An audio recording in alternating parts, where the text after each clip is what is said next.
Pemberontakan PRRI yang pernah terjadi di wilayah Sumatera Barat. Nah, benarkah PRRI melakukan pemberontakan bertujuan untuk menghalau dan menjauhkan Indonesia dari pengaruh PKI dan paham komunis? Sebelum lanjut silahkan klik tombol like and subscribe agar tidak ketinggalan berita. Pemberontakan PRRI, atau singkatan dari Pemerintahan Pro-Revolusioner Republik Indonesia. Gerakan ini pernah terjadi di wilayah Sumatera Barat, dan cukup membahayakan Indonesia ketika itu. Mengapa ini bisa terjadi? Sejak kemerdekaan Republik Indonesia resmi berdiri, pada tanggal 17 Agustus tahun 1945. Di situ pengaruh komunis secara perlahan mulai menyusup ke dalam elemen masyarakat, serta merambah ke kalangan politikus aparatur serta tak ketinggalan para pejabat. Juga PKI berhasil mendekati Presiden Bung Karno lewat pengaruhnya.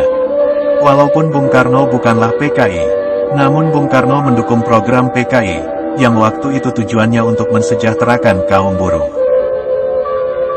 Karena memang PKI sebelumnya, telah berhasil masuk di era masa pemerintahan Hindia Belanda, atau sebelum adanya berdiri negara kita Indonesia. Walau sebelumnya PKI masuk ke wilayah kita dengan nama yang berbeda. Di situ PKI, mulai pro kontra dengan pemerintahan Hindia Belanda. Namun dengan cara mereka sendiri. Sehingga akhirnya PKI perlahan semakin kuat. Setelah Indonesia baru merdeka, Indonesia dilanda dengan agresi militer Belanda yang kedua. Serta Indonesia dilanda kemelut permasalahan DITI, terutama di tubuh ABRI dan TNI. Di situ PKI menjadikan kesempatan untuk memanfaatkan situasi dan peluang untuk terus bangkit. Sehingga sedikit demi sedikit PKI kian bertambah kuat berdiri secara perlahan tapi pasti. Tepatnya di tahun 1947 dan 1948. Ini terbukti di era Musso dan Halimin. PKI melakukan sejumlah pembantaian juga tipu daya liciknya kepada para tokoh dan pemuka agama, juga para santri.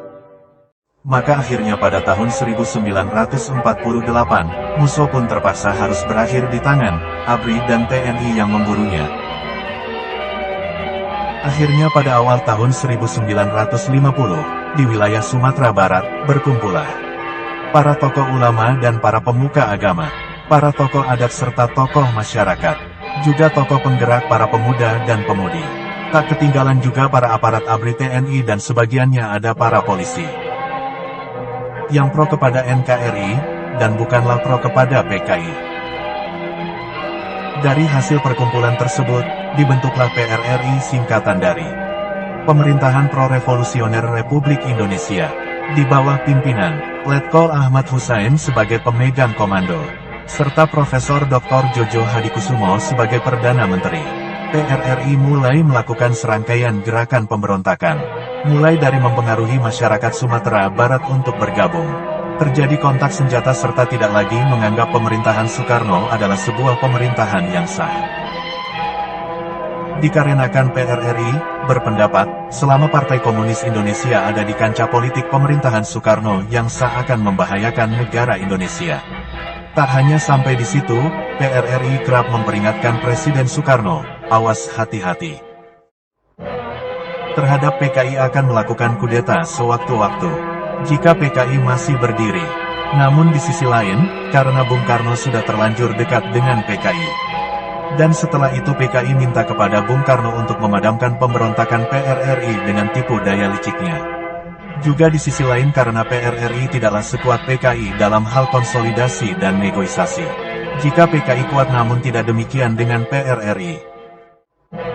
Sehingga akhirnya, pada tahun 1957 pemberontakan, PRRI berhasil dipadamkan atas perintah Presiden Soekarno. Seiring berjalannya waktu, 7 tahun kemudian tepatnya pada tanggal 30 September tahun 1965, PKI pun meletus dengan dahsyat menjadi G30S PKI. Hingga Bung Karno pun setelah itu lengser sudah. Karena kudeta PKI, yang dianggap sebagai gerakan tanggal 30 September gagal sudah. Semuanya telah dipadamkan oleh Jenderal Soeharto, yang waktu itu menjabat sebagai Panglima Kostrad atas perintah Presiden Soekarno.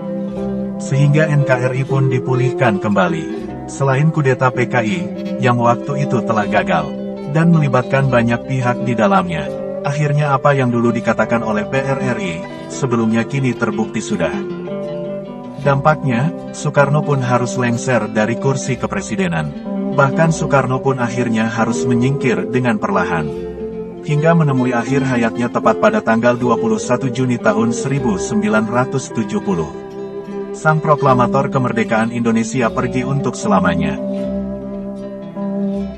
Sebelum diakhiri jangan lupa untuk klik tombol like and subscribe serta tinggalkan komentar di kolom komentar, agar tak ketinggalan berita serta kabar lainnya dari channel Jalan Berliku. Terima kasih.